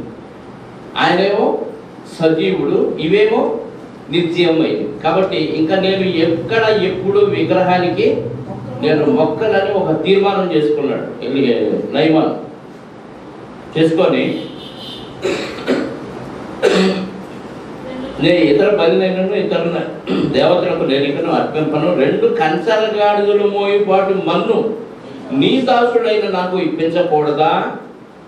నా యజమానుడు మొక్కుటకు రిమ్మోను గుడిలోనికి చొచ్చి నా చేతి మీద ఆనుకున్నప్పుడు నేను రిమ్మోను గుడిలో నమస్కారం చేసిన ఎడల రిమ్మోను గుడిలో నేను నమస్కారం చేసిన సంగతిని గురించి యెహోవా నీ దాసుడైన నన్ను క్షమించును కాకని నయమాను చెప్పగా ఏం చెప్పాడు, 2 కంచర గాడిదలు మోసే మట్టి, ఈ దేశపు మట్టి, ఈ పాలస్తీనా మట్టి, ఇశ్రాయేల్ దేశపు మట్టి నాకు ఇప్పించు అంటే ఈ మట్టి తీసుకొని ఏం చేస్తాడు, ఈ ఇశ్రాయేల్ రాజు రిమ్మోను గుడి అంటే సిరియా ముఖ్య దేవత అంట. ఆ పేరు హదదు, ఆ దేవత పేరు హదదు, ఆ ముఖ్య దేవత పేరు హదదు. రిమ్మోను అనేది మరొక పేరు. ఆ దేవత గుడికి నా యజమానుడు వెళ్తాడు. ఆయన దగ్గరికి వెళ్ళినప్పుడు సైన్యాధిపతిగా నేను సెక్యూరిటీగా ఉండాలి కదా, నేనే పక్కన ఉండాలి. అప్పుడు ఆయనతో పాటు నేను కూడా మోకరించాలి. అప్పుడు మోకరించినప్పుడు ఆ నేల మీద గుడి దగ్గర నేను అలా మోకరించకుండా ఈ మట్టి నా మోకాళ్ళ కింద వేసుకొని అక్కడ నేను రిమ్మోను గుడిలో మొక్కుతాను. అంటే పవిత్రమైన స్థలం ఇశ్రాయేల్ దేశం అనే ఒక నమ్మకం ఉంది. ఇప్పుడు కూడా మన వాళ్ళు ఇశ్రాయేల్ దేశం టూర్ వెళ్తారు. ఎందుకు? అది పవిత్రమైన స్థలం. యెరూషలేముకి వెళ్ళొచ్చాను తెలుసా అని కళ్ళు ఎగరేస్తూ ఉంటారు. అంటే గర్వంగా చెప్పుకుంటారు, ఎందుకంటే అది పరిశుద్ధ స్థలం. ఇప్పటికీ పరిశుద్ధమైనది కాదు. ఎప్పుడైతే యేసుక్రీస్తు వారు వచ్చి దాన్ని శపించారో మొత్తం నాశనం అయిపోయింది. అది ఇంకా అక్కడ పరిశుద్ధత లేదు. యేసుక్రీస్తు శిలువ బలి వరకు అది పరిశుద్ధ స్థలమే. ఎప్పుడైతే అది యేసుక్రీస్తు శిలువలో చనిపోయాడో వెంటనే ఏం జరిగింది అక్కడ? మత్తయి సువార్త 27వ అధ్యాయంలో 50వ వచనం చూడండి ఒకసారి. యేసుక్రీస్తు వారు చనిపోగానే ఇంకెక్కడ యాజకత్వం లేదు, ఇక్కడ పరిశుద్ధ స్థలం అతి పరిశుద్ధ స్థలం అనే భేదం లేకుండా అంతా కలిపేశాడు. యేసు మరలా బిగ్గరగా కేక వేసి మత్తయి సువార్త 27వ అధ్యాయం 50వ వచనం, ప్రాణం విడిచాను. అప్పుడు దేవాలయపు తెర పై నుంచి కింది వరకు 2గా అంటే తెరతో పని లేదా? పరిశుద్ధ స్థలం అతి పరిశుద్ధ స్థలానికి మధ్యలో ఒక తెర ఉంది, ఇంకా తెర అవసరం లేదు. పవిత్రులు అపవిత్రులు అనే భేదం లేదు. ఎవరైనా యేసుక్రీస్తుని అంగీకరిస్తే అందరూ పరిశుద్ధులే. ఆ స్థలం పరిశుద్ధమైంది కాదు. ఇప్పుడు దేవాలయం చాలా పైనుండి కింది వరకు రెండుగా చిరిగాను, భూమి వణికను, బండలు బద్దలయ్యను, సమాధులు తెరవబడను. అంటే ఇంకా ఈ స్థలానికి ప్రాధాన్యత లేదు. మన హృదయమే ఇప్పుడు దేవుని దేవాలయం. ఇదే పరిశుద్ధ స్థలం. అక్కడికి వెళ్ళి ఏదో హోలీ ల్యాండ్, హోలీ మట్టి అని అది తెచ్చుకొని అక్కడ నీళ్లు తెచ్చుకొని అమ్ముకుంటున్నారు. ఇల్లు కట్టేవాళ్ళు ఆ ఇంట్లో పునాదులు వేస్తే ఆ చుక్క నీళ్లు ఈ నీళ్ళల్లో కలిపితే ఈ ఇల్లంతా ఆశీర్వదించబడిందనే ఒక నమ్మకంతో వ్యాపారం చేస్తున్నారు చాలా మంది ఎన్నో లక్షలు డబ్బులు ఖర్చు పెట్టి ఆ మట్టి కొనుక్కుంటున్నారు, ఆ నీళ్లు కొనుక్కుంటున్నారు. అదొక వ్యాపారం అయిపోయింది. అందులో సినిమా యాక్టర్లు కూడా ఎవరో ఉన్నారు. రాజానా ఇలాంటి మనుషుల బలహీనతని దేవుని పేరుతో క్యాష్ చేసుకుంటూ వారు ఉన్నారు. ఇప్పుడు పరిశుద్ధ స్థలం కాదు, పూర్వం అది పరిశుద్ధ స్థలం. కాబట్టి ఈ పరిశుద్ధ స్థలపు మట్టి నేను తీసుకెళ్ళి మా యజమానుడు అక్కడ రిమోన్ గుడిలో ప్రార్థన చేస్తున్నప్పుడు నేను కూడా ఆ మట్టి వేసుకొని ఆ మట్టి కింద, పరిశుద్ధమైన మట్టి కింద మీద నేను కూర్చొని మోకరించి ఆ యెహోవా దేవుడికి ప్రార్థన చేస్తాను. ఇక్కడి నుంచి నేను బలులు ఇవ్వను, విగ్రహారాధన చేయనని ఒక తీర్మానం చేసుకున్నాడు నయమాను. అంటే ఒక అద్భుత కార్యం ఏం చేసింది? సైన్యాధిపతిని మార్చేసింది. ఈరోజు అదే అద్భుతాలు ఉంటే ఎంత పెద్ద పెద్దోళ్ళు మారిపోతారు చెప్పండి? మారిపోతారు, మారుతారు. మరి స్వస్థత వలన దైవజనులు వెళ్ళి ఆ పెద్ద పెద్దోళ్ళని మార్చేస్తే అసలు ఒక సెలబ్రిటీ మారితే ఎంతమంది మారిపోతారు? ఆయన ఫ్యాన్స్ అంతా మారిపోతారు. ఒక సినిమా యాక్టర్ మారితే ఆయన ఫ్యాన్స్ అంతా మారిపోతారు. ఒక మంత్రి మారితే కొత్త నిబంధనలో రోమా గవర్నమెంట్లో ఒక్కొక్క రాజు మారిపోయినప్పుడు అసలు మొత్తం క్రైస్తవులుగా మీరు ఉండాల్సిందే అని శాసనం చేశాడు. క్రైస్తవులకి రాయితీలు కల్పించారు. ఎందుకంటే రాజు మారితే ప్రజల్లో చైతన్యం వచ్చింది. రాజుగానే చెప్పాడు మనం వినాల్సిందే అంటారు. అందుకని ఒక సైన్యాధిపతి మార్చడానికి ఒక ఇశ్రాయేలు చిన్నది కారణమైంది. ఆ చిన్నది చేసిన పని పెద్ద సైన్యాధిపతిని మార్చింది. సిరియా దేశంలో చాలా మంది మార్పుకు ఒక చిన్నది, చెరలోనికి వెళ్ళిన ఒక చిన్నది కారణం. ఈరోజు మనం పెద్దవాళ్ళు చాలా జ్ఞానం నేర్చుకున్నాం. ఆ చిన్నదానికి ఎంత జ్ఞానం తెలుసో, ఎంత ధర్మశాస్త్రంలో వాక్యం తెలుసో మనకు తెలియదు. కానీ ఆమెకు తెలిసింది మాత్రం దేవుడు చాలా గొప్పవాడు, సర్వశక్తిమంతుడు, ఏదైనా చేయగలిగిన సామర్థ్యం దేవుడికి ఉంది. అది ప్రవక్త ద్వారా చేస్తాడు. ప్రవక్త ఎక్కడ ఉంటాడు? ఆ చిన్నదానికి అర్థమైపోయింది. అట్లా చెప్పింది అంతే. మనం పెద్దవాడు అయ్యాం, చాలా జ్ఞానం నేర్చుకున్నాం. మనం ఏమన్నా అడ్రస్ చెబుతున్నావా? ఎవరికైనా అడ్రస్ చెబుతున్నావా? వాళ్ళ సంఘంలో ఉంటే మీరు బాగుపడతారు, మీ కుటుంబానికి నెమ్మది వచ్చింది, కలతలు, కన్నీళ్ళు, కష్టాలు ఇవన్నీ పోతాయి, శాంతి సమాధానం వచ్చింది, దేవుడి ద్వారా మీకు పాప క్షమాపణ లభించింది అని అడ్రస్ చెప్పి పంపించేవాడు కనపడాలి. చిన్నది చేసిన పని పెద్దవాడు మనం చేయలేకపోతున్నాం. సంఘం క్షీణిస్తుందా తప్ప దినదిన అభివృద్ధి ఎక్కడ జరగట్లేదు. సంఘం క్షీణిస్తుంది, పక్కన ఆరోగ్యం కూడా క్షీణిస్తుంది, అభివృద్ధి ఏమి కనపట్టలేదు. ఎందుకంటే ఆ చిన్నది చేసిన పని మనం చేయలేకపోతున్నాం. నిజంగా ఏం చేయలే. బానిసగా వెళ్ళిన బానిస బ్రతుకులో కూడా ఒక దైవ కార్యం చేసి ఒక సైన్యాధిపతి మారే విధంగా ఆమె ప్రేరణ దయచేసింది, ప్రేరణ ఇవ్వగలిగింది. ఆ సామర్థ్యం దేవుడు ఆమెకి ఇచ్చాడు. మరి అంత చిన్నది చేసిన ఆ గొప్ప పనిని మనం ఎందుకు చేయలేకపోతున్నాం అంటే మనం చిన్నదానికి ఉన్న విశ్వాసం మనలో లేదని చెప్పచ్చు కదా. చిన్నదానికి ఉన్న విశ్వాసం మనలో ఉంటే మీరు సంఘానికి నడవండి, సంఘానికి నడిపిస్తే వాళ్ళ జీవితాలు బాగుపడిపోతాయి. కలతలో కన్నీళ్లతో కొట్టుకు చస్తున్న ఫ్యామిలీ సుఖశాంతులతో ఉంటారు, గొడవలు లేకుండా ప్రశాంతంగా ఉంటారు. ఎందుకు? వాక్యం వాళ్ళని మార్చింది కాబట్టి. వాక్యానికి ఆ శక్తి ఉంది. ఆత్మలను రక్షించుటకు శక్తి కలిగిన వాక్యం వాళ్ళలో ప్రవేశిస్తే వాళ్ళలో కుటుంబాలకు గొడవలు ఉండవు, సమస్యలు ఉండకుండా మొత్తం పోతాయి అనే విశ్వాసంతో సంఘానికి ఎంతమందిని నడిపిస్తారో చెప్పండి. అవి ఎలీషా ప్రవక్త దగ్గరికి ఒక సైన్యాధిపతిని నడిపించింది. మనం సంఘానికి ఒక వ్యక్తిని కూడా నడిపించలేకపోతే చిన్నదాన్ని చూసి రేపు తీర్పులోనికి తెచ్చినప్పుడు ఇస్రాయేల్ చిన్నదాని చరిత్ర మీరు విన్నారు కదా అని ఆమెను మన ముందు సాక్షిగా నిలబెట్టే పరిస్థితి ఏంటి? ఒక సేవా దేశ పురాణి ఇలాంటి వాళ్ళందరూ మన ముందు సాక్షులుగా నిలబడతారండి. అలాంటప్పుడు పరిస్థితి ఏంటి మనం అని ఆలోచిస్తే మనం దెబ్బతినిపోతాం. అందుకే చిన్నది చేసిన పని మనం కూడా చేయాలి. ఎన్నో వచనం 19. ఎలీషా నెమ్మది కలిగి తిరిగి పొమ్మని అతనికి సెలవిచ్చారు. అతడు ఎలీషా యొద్ద నుండి వెళ్ళి కొంత దూరము సాగిపోయాను. ఎలీషా గారి దగ్గర నుంచి కొంత దూరం సాగిపోయాడు. అంతలో దైవజనుడని ఎలీషాకు సేవకుడుకు గేహాజీ సిరియనుడైన ఈ నయమాను తీసుకొని వచ్చిన వాటిని అంగీకరించుటకు నా యజమానునికి మనస్సు లేకపోయేది, కానీ యెహోవా జీవము తోడు నేను పరిగెత్తుకొని పోయి అతన్ని కలుసుకొని అతని యొక్క ఏదైనా తీసుకుందని అనుకొని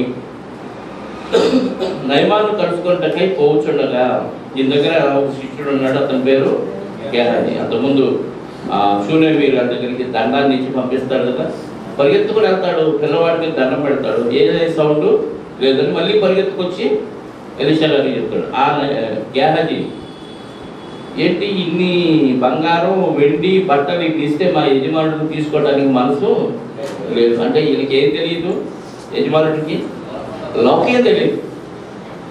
అవకాశం ఈయన ఏమన్నా అడిగాడా, ఆయన ఇస్తా అన్నాడు కదా, ఇస్తానంటే తీసుకోడేంది, తిక్కలోడా మంచోడా గురుగారిని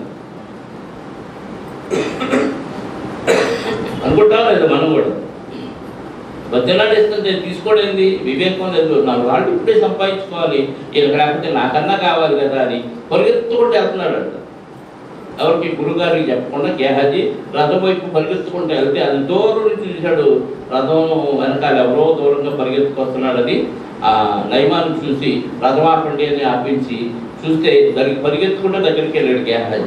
ఏంటి వచ్చామంటే ఒక చిన్న అబద్ధాన్ని అప్పటికప్పుడే, అంటే మనలో స్వార్థం ఉంటే కక్కుతుంటే అప్పటికప్పుడే స్టోరీలు వచ్చేస్తాయి. సడన్గా కట్టుగా తల్లేశాడు నా యజమానుడి దగ్గరికి దూర ప్రాంతం నుంచి. 22 నా యజమానుడు నా చేత 21 నయమాను కలుసుకుంటే పోవుచుండగా నయమాను తన వెనక నుండి వరుగున వచ్చుతున్న వారిని చూచి తన రథం మీద నుండి దిగి వారిని ఎదుర్కొని క్షేమమా అని అడిగాను. అతడు క్షేమమే అని చెప్పి నా యజమానుడు నా చేత వర్తమానమును పంపి ప్రవక్తల శిష్యుల్లో 2 యవ్వనులు ఎఫ్రాయిము మన్యము నుండి నా యొద్దకు ఇప్పుడే వచ్చింది. అంటే మీరు తెలగానే వాళ్ళు వచ్చేసారు, ఇప్పుడే వచ్చింది కనుక నీవు వారి కొరకు 2 జతల వెండియు 2 మనుగుల వెండియు 2 దుస్తుల బట్టలను దయచేయమని సెలవిచ్చుతున్నాడని. బంగారం కలిగి ఎందుకు పోవాల మరి, వెండెను 2 జతల దుస్తులు దయచేయమని 2 దుస్తులు బట్టలు దయచేయమని సెలవిస్తున్నాడని. అందుకు నయమాను నీకు అనుకూలమైతే రెట్టింపు వెండి తీసుకోమని బతిమలాడి 2 సంచుల్లో 4 మడుగుల వెండి కట్టి 2 దుస్తుల బట్టలనిచ్చి తన పనివారిలో 2 మీద వాటిని వేయగా వారు గేహాజీ ముందు వాటిని, అంటే 2 మోసుకొని వెళ్ళే అంత బరువు కలిగిన వెండి 2 జతల బట్టలు ఇచ్చి 2 పనివాడిని పంపించాడు నయమాను. ఈయన మోయటం ఎందుకు మరి, గురుగారి శిష్యుడు కదా, ఎవరు ఎలీషా గారి శిష్యుడు కాబట్టి శిష్యుడికి గౌరవించాడు గురుగారిని బట్టి. ఈ పనివాడి చేత మోయించుకొని ఇంటి దాకా తీసుకొస్తే మరి ఇంట్లోకి ఇల్లు వస్తే గురుగారు ఎవరన్నా వీళ్ళు ఎందుకు వచ్చారని అడుగుతాడని వీళ్ళు ఇక్కడే ఉండండి అని చెప్పేసి 25 వచ్చింది. 24 గేహాజీ ముందర వాటిని మోసుకొని పోయి మెట్ట దగ్గరకు వారు రాగానే వారి యొద్ద నుండి గేహాజీ వాటిని తీసుకొని ఇంటిలో దాచి వారికి సెలవేయగా వారు వెళ్ళిపోయారు. అంటే మెట్ల దగ్గర నుంచి వెనక్కి పంపించాడు, మెల్లిగా ఇతనే తీసుకెళ్లి లోపల ఇంట్లో సర్దేసుకున్నాడు. అతడు లోపలికి పోయి తన యజమాని ముందర నిలువగా ఎలీషా వారిని చూసి గేహాజీ నీవు ఎచ్చటి నుంచి వచ్చిందివని అడిగినందుకు వాడు నీ దాసుడైన నేను ఎచ్చటికి పోలేదని ఒక అబద్ధం ఆడాడు. ఇప్పుడే దూర ప్రాంతం నుంచి 2 యవనస్తులైన శిష్యులు వచ్చారు, వాళ్ళకి వెండి వస్త్రాలు కావాలని అబద్ధం ఆడాడు. ఇప్పుడు రెండోది గురుగారి దగ్గర అబద్ధం ఆడుతున్నాడు. ఏంటి ఎక్కడికి వెళ్ళావు అంటే నేను అసలు ఎక్కడికి వెళ్ళలేదు, ఇక్కడే ఉన్నాను అన్నాడు. నేను మనం ఫోన్లో కానీ అబద్ధం ఆడాడు. బయలుదేరాలంటే అది దగ్గరకు వచ్చానంటాడు, ఇంటికాడ బయలుదేరు కదా. ఎక్కడున్నావు అంటే చాలా మంది దొరికిపోతారు, నేను ఊళ్ళో లేనంటాడు అప్లోడ్ చేస్తే కదా, ఇంట్లోనే ఉంటాడు కానీ ఊళ్ళో లేను 2 రోజుల దాకా రాను, టకటకు వచ్చేస్తే. యథార్థంగా ఉన్నది దైవజనులు. ఈ గేహాజీకి యథార్థత లేదు, కక్కుర్తి, అంటే డబ్బు కోసం కక్కుర్తి పడేవాడు. అలాంటి వాడు ఎలాంటి గురువు దగ్గర అస్సలు కొనసాగలేడు. ఏదో శిష్యుడిగా ఉన్నాడంటే ఉన్నాడు కానీ ఇంకా కొనసాగే పరిస్థితి లేదు. ఎందుకంటే స్వార్థపరుడు ధనాపేక్ష కలిగిన వాడు కాబట్టి ఇలాంటి వాడు శాపగ్రస్తుడు అయిపోయాడు. ఇక్కడ అంతటా ఎలీషా వారితో మనుష్యుడు 25 అతడు లోపలికి పోయి తన యజమాని ముందర నిలువగా ఎలీషా వారిని చూసి, గేహజీ, నీవు ఎచ్చటి నుంచి వచ్చితివని అడిగినందుకు వాడు, నీ దాసుడని నేను ఎచ్చటికి పోలేదన్నాడు. అంతటా ఎలీషా వారితో, ఆ మనుష్యుడు తన రథము దిగి నిన్ను ఎదుర్కొనుటకు తిరిగి వచ్చినప్పుడు నా మనస్సు నీతో కూడా రాలేదా? అంటే ఎలీషా గారు ఏం చూశారు? ఎవరి సీసీ కెమెరా లేని రోజుల్లోనే ప్రవక్త ఆయన రథం మీద వెళ్ళటం, ఈ గేహాజీ పరిగెత్తటం, ఆయన రథం ఆపటం, నిలవటం, వెనక్కి రావటం, ఈయన వెళ్ళటం, ఇద్దరు పనివాళ్ళ చేత వెండి ఆ బట్టలు మోయించుకోవడం, ఈ మొత్తం విజయం చూసేసాడు. అంటే దేవుడు ఆ శక్తిని ఆయనకి ఇచ్చాడు. ఇవంతా నేను చూశాను కదా, నీ మనసుతో నా మనసు రాలేదా అని చెప్పి ఒక పాఠం చెప్పాడు అక్కడ. కాబట్టి ద్రవ్యమును, వస్త్రములను, ఒలీవ చెట్ల తోటలను, ద్రాక్ష తోటలను, గొర్రెలను, ఎడ్లను, దాసదాసీలను సంపాదించుకున్నటకు ఇది సమయమా? ఎప్పుడుది మాట చెప్పండి. క్రీస్తు పూర్వం సుమారుగా 700-800 మధ్య కాలం. ఇంకా చెరలోనికి వెళ్ళాలి. చెరలోనికి 722 చెరలోకి వెళ్ళాడంటే దానికి ముందు 800-900 మధ్య కాలంలో జరిగింది ఇదంతా. అంటే ఆ రోజుల్లో ఏమన్నాడు? ఇవన్నీ సంపాదించుకోవడానికి, కూడబెట్టుకోవడానికి ఇది సమయం అవునన్నాడా కాదన్నాడు? ఇది సమయమా అన్నాడంటే అర్థం ఏంటి? ఇది సమయం కాదు అని అర్థం. కాబట్టి నయమాను కలిగిన కుష్టు నీకును నీ సంతతికి నీ సర్వకాలము అంటియుండును, నీ సంతతికి సర్వకాలం అంటియుండు అని చెప్పగా వాడు మంచు వలె తెల్లనైన కుష్టము కలిగి ఎలీషా ఎదుట నుండి బయటికి వెళ్ళాను. అంటే తండ్రుల దోషం కుమారుల మీదకి, వంశం సర్వకాలం. అంటే ఆయన ఎలీషా ఈ గేహజీ వంశం ఉన్నంత వరకు వాళ్ళ ఇంట్లో చర్మ వ్యాధులు ఉంటూనే ఉంటాయి, దానికి మందులు రాస్తూనే ఉంటారు. కొత్త వంశాల్లో ఇది వంశ పారంపర్యంగా వచ్చింది చర్మ వ్యాధులు కదా. అందుకే బాగా అడవులో పెళ్లిడి సంబంధానికి వెళ్ళేటప్పుడు కొంతమంది స్త్రీలు ఆడపిల్లని గదిలో తీసుకెళ్ళి బట్టలు మరి ఒళ్ళంతా చూసేవాడంట. ఎందుకంటే ఎక్కడైనా పొడ కానీ, మచ్చ కానీ, పల్లం కానీ, ఉప్పు కానీ, దద్దులు కానీ ఏమైనా ఉందా, ఇది వంశ పారంపర్యంగా వచ్చి అంటువ్యాధి అని భయపడేవాడు. ఇప్పుడు ఏమి లేదు, ఆన్లైన్లో చూసుకోవటం, పెళ్లి చేసుకోవటం, 4 రోజులు పెళ్ళి, తర్వాత విడాకులో చంపేసుకోవటం, అంతే కదా. ఎవడో 40 ఏళ్ళు 50 ఏళ్ళు అంటారు, పెళ్లి కావట్లేదంటే ఆస్తుంది బాగానే ఉంటాడు. నాకు పెళ్లి కావట్లేదు ఏంద్రా బాబు, ఎంత ఆస్తుందని అంటే ఎవరో ఒక అమ్మాయి చూసి ఆన్లైన్లో వాడిని బుక్ చేసుకొని ఆ డోరుకు రప్పించుకొని అందరి సమక్షంలో టకటక పెళ్లి చేసుకొని తీసుకెళ్ళిపోయింది, చంపేసింది ఆశ కోసం. అంటే అలా ఉంటే ఈరోజు పెళ్ళిళ్ళు చర్మ వ్యాధులు చాలా అంటువ్యాధులుగా ఉన్నాయి. ఇప్పుడు ఈ గేహాజీకి నయమానుకున్న చర్మ వ్యాధి ఆయనకి తగ్గింది, వెంటనే అక్కడి నుంచి ఇతనికి కొంచెం అంటుకుంది. ఇతను వంశంతో మొత్తం ఇక సర్వకాలం అలా అంటే కోరి రోగాన్ని తెచ్చుకున్నాడు. అంటే చర్మ వ్యాధులు ఉన్నాయి అంటే అర్థం ఏంటంటే మన తాత ముత్తాత ఎవరో ఏదో దోషం చేశాడు, ఆ దోషానికి వంశపారంపర్యం మనలో చర్మ వ్యాధులు అలా వస్తూ ఉన్నాయి అన్నమాట. అది అర్థమైందా? అంటువ్యాధి సబ్బులు వాడినా, వాడిన సబ్బులు వాడినా చర్మ వ్యాధులు వస్తానే ఉంటాయి. వ్యాధులు వచ్చడం కారణం ఏంటి అనే పాఠంలో చెప్పారు, ఎన్ని రకాలుగా మనకి రోగాలు వస్తాయి అనేది. దేవుని చిత్తమైతే ఆదివారం అనవరం కూడా పాఠం చెప్పాలనుకుంటున్నాను. ఆసక్తి ఉన్న వాళ్ళు ఆ పాఠం వినడానికి రండి. సమయం అయిపోయింది. 5వ అధ్యాయము కంప్లీట్ అయింది. 6వ అధ్యాయము వచ్చేవారం దేవుని చిత్తమైతే మనం ధ్యానం చేద్దాం, ప్రార్థన చేసుకుందాం. సర్వకాలములలో రాజు అయ్యుండి సర్వయుగములలో దేవుడుగా ఉన్న మా పరలోక తండ్రి, సర్వశక్తిమంతుడా, సర్వాధికారి, ఈ సర్వశ్రేష్టమైన నామమును బట్టి స్తోత్రాలు.